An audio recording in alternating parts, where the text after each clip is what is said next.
There is something profoundly powerful about silence. In a world where everyone is eager to speak, to share, to be heard, the one who chooses to remain quiet stands apart. The Bible tells us in Proverbs 17:28, even a fool who keeps silent is considered wise. When he closes his lips, he is deemed intelligent. There is wisdom in guarding your words, in keeping certain things hidden in the depths of your heart, where only God has access. Too often we believe that we must announce our plans, share our victories, and make our struggles known to the world. We feel the need to prove ourselves, to gain validation, to make sure people recognize what we are doing and where we are going. But the truth is, not everything needs to be said. Not every thought needs to be spoken. Not every plan needs to be revealed. And not every dream needs to be shared with others. There is a time to speak and a time to be silent. Those who understand this principle walk in wisdom and avoid many unnecessary battles. There are countless stories of people who have spoken too soon, only to see their words work against them. A young man gets an opportunity and excitedly shares it with everyone, only to find obstacles suddenly appearing, doors closing, and people who once seemed supportive turning against him. A woman feels a vision from God stirring in her heart, but before it has time to take root, she tells the wrong people. Those who sow doubt and discouragement until she no longer believes in it herself. The enemy listens when we speak, and sometimes we make his work easy by revealing too much. Jesus himself demonstrated the power of knowing when to remain silent. In Luke 5:16 it says, "But he would withdraw to desolate places and pray." Even as his fame spread and people clamored to hear him, he understood the importance of stepping away, of keeping certain things between himself and the Father. When he healed the sick, he often told them, "See that you tell no one," Mark 1:44. When he stood before Pilate, he remained silent in the face of false accusations, Matthew 27:14. He knew that not every situation required a response. He knew that his actions would speak louder than any words ever could.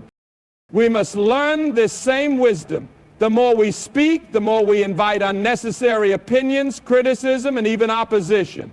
The moment we share too much, we open the door for jealousy, manipulation, and interference. Not everyone clapping for you wants to see you succeed.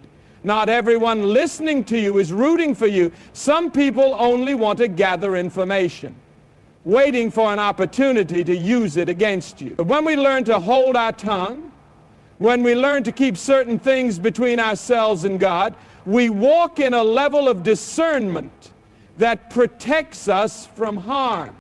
In a world that values loudness, may we be people who value discretion.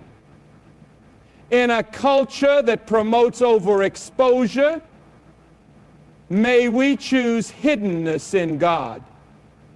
Because true strength is not found in how much we say, it is found in how much we are willing to keep between ourselves and the Lord. Not everyone who listens to you wants the best for you. This is a hard truth, but one that we must come to understand if we are to walk wisely in this world. Many people may appear friendly, supportive, and even interested in your life, but deep down their intentions may not be pure. Some seek to control, some seek to compete, and some simply want information to use against you at the right moment. The Bible warns us in Jeremiah 17:9, "The heart is deceitful above all things and desperately wicked. Who can understand it? Not everyone has a heart filled with love, and not everyone who smiles in your face is truly for you. There are those who will pretend to be close to you, but behind closed doors they plot against you. We see this all throughout Scripture. Joseph made the mistake of sharing his dreams with his brothers, believing they would rejoice in what God was showing him, but instead their hearts were filled with jealousy. They stripped him of his coat, threw him into a pit, and sold him into slavery. What started as a conversation with his own family led him into years of suffering. If Joseph had kept his dreams to himself, would his journey have been easier? Maybe. But God used his trials for good. Still, the story reminds us that not everyone can handle what God has placed inside of us. Samson was another man who failed to recognize that not everyone around him had good intentions. He trusted Delilah with the secret of his strength, and she wasted no time in using it against him. She appeared loving, she appeared interested, but in reality she was working for his downfall. The moment he revealed too much, he lost everything. His strength was gone, his enemies seized him, and he found himself blinded and bound, all because he put his trust in the wrong person. Many people today fall into this same trap. They think that because someone is close to them, they are safe. They believe that because someone listens to their struggles, that person is truly concerned. But people can be deceitful. Some take your words and twist them. Some wait for a moment when you are vulnerable, only to turn on you. Some smile in public but gossip in secret. This is why discernment is so important. The Bible tells us in Proverbs 4:23, guard your heart above all else, for it determines the course of your life. When we open ourselves up too easily, we allow others access to places in our hearts that only God should occupy. Jesus understood this well. He had crowds following him, people eager to hear his words, but he did not trust them all.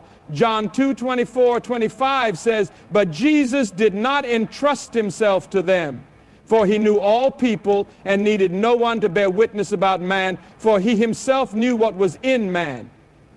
He knew that human hearts are unpredictable, that loyalty can change, and that some people only follow when things are going well. This is why he only shared the depths of his heart with a few, his closest disciples, and even among them one would betray him. If Jesus, the Son of God, practiced caution in who he trusted, how much more should we? Some people are sent into our lives to encourage us, but others are sent to hinder us. Some will help us walk in faith, while others will try to pull us away from our calling. We must learn to pray for wisdom and discernment in all our relationships, because not everyone is meant to know the details of our lives, and not everyone deserves access to the depths of our hearts. Jesus was the perfect example of wisdom when it came to what he revealed and to whom he revealed it. Though he walked among crowds, performed miracles, and taught openly in synagogues and on hillsides, he never entrusted himself to just anyone. He knew the hearts of men. He knew that some followed him for the signs and wonders, not because they truly believed.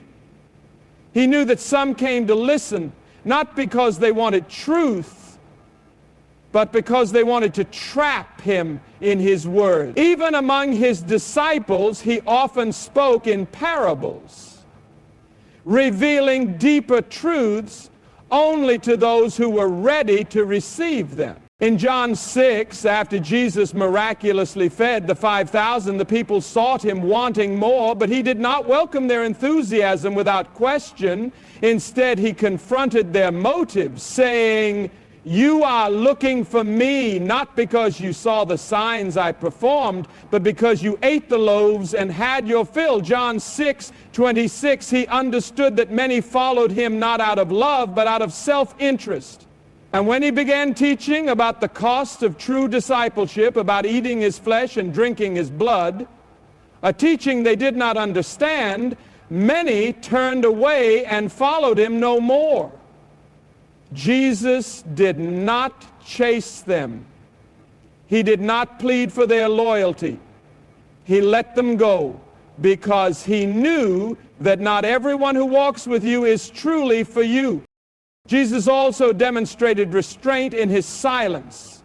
In Matthew 27:12-14, when he stood before Pilate and the religious leaders accused him falsely, he remained quiet. But Jesus made no reply, not even to a single charge, to the great amazement of the governor. He could have defended himself, he could have called down angels, he could have exposed the lies of his accusers, but he understood that silence was sometimes more powerful than words. He knew that the truth did not need to be shouted, it would be revealed in time.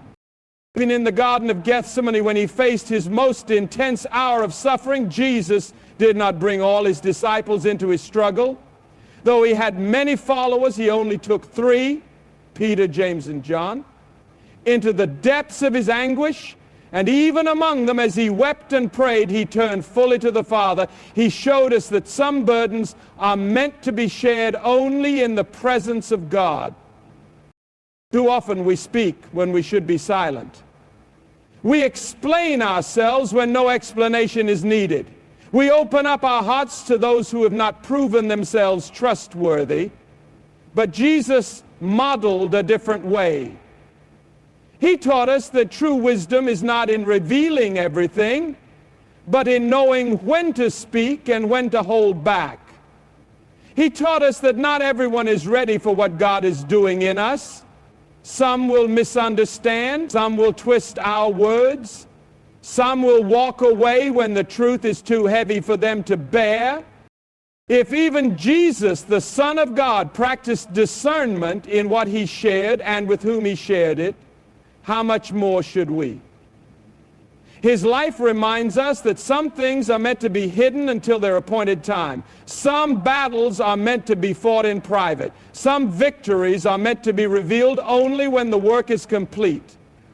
When we learn to follow his example, we walk in a wisdom that protects us from unnecessary pain and allows God to work in his perfect way. There is great strength in a private life. In a world that constantly pushes for attention, validation, and recognition, the ability to move in silence has become rare. People are eager to announce their next move, to showcase their achievements, to share every detail of their personal struggles and victories. But what if some things were meant to be kept between you and God? What if the most powerful breakthroughs happen when no one else is watching?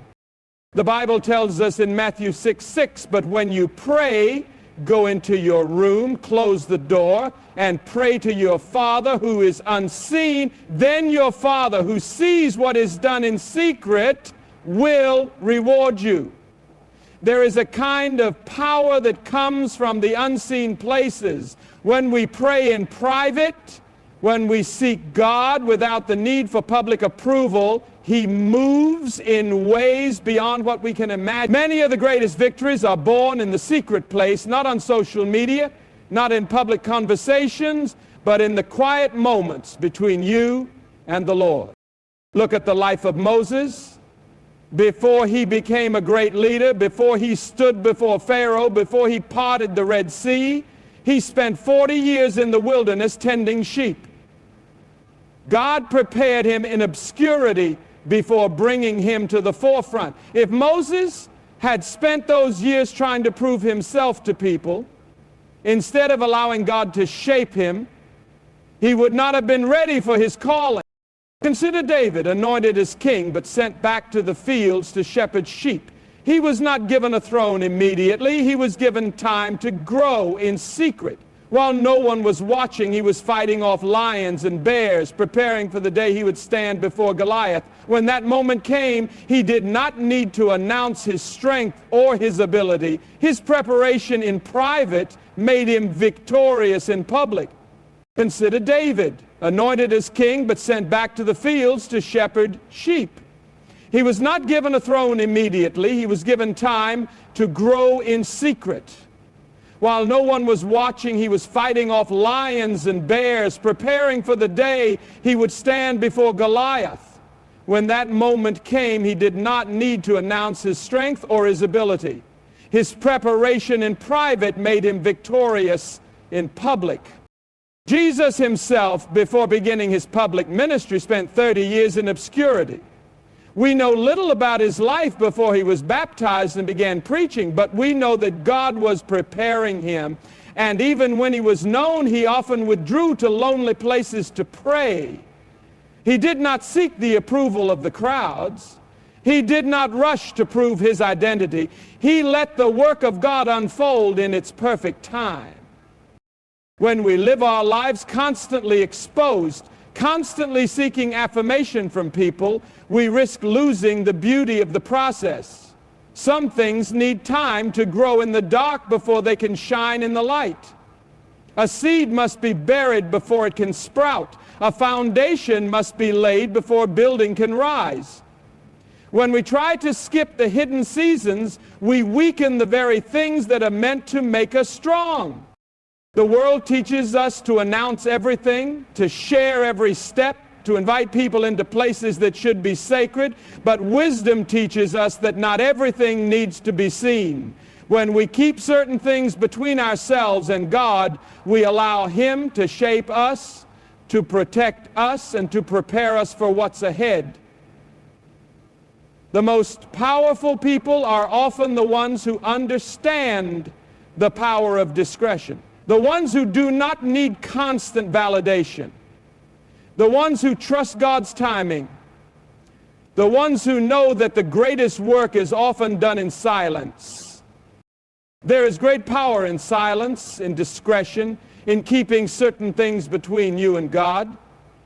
In a world that demands attention, that pushes us to overshare, that encourages us to seek validation from people, we must remember that true wisdom is found in restraint.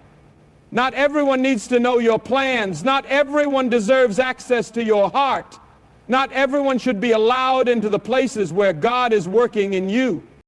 Jesus himself modeled this wisdom. He spoke when necessary and remained silent when wisdom required it. He withdrew to pray in secret, understanding that his strength came not from public approval, but from his private relationship with the Father. If Jesus, the Son of God, chose discretion, how much more should we? When we learn to move in silence, we walk in protection. When we trust God with our plans, He opens the right doors at the right time. When we stop seeking validation from people, we find our worth in Him alone. The most powerful victories, the most profound transformations, the most life-changing moments happen not in the spotlight, but in the secret place with God. So guard your heart. Be wise with your words. Walk in the confidence that you do not need to prove anything to anyone, because the one who holds your future sees it all.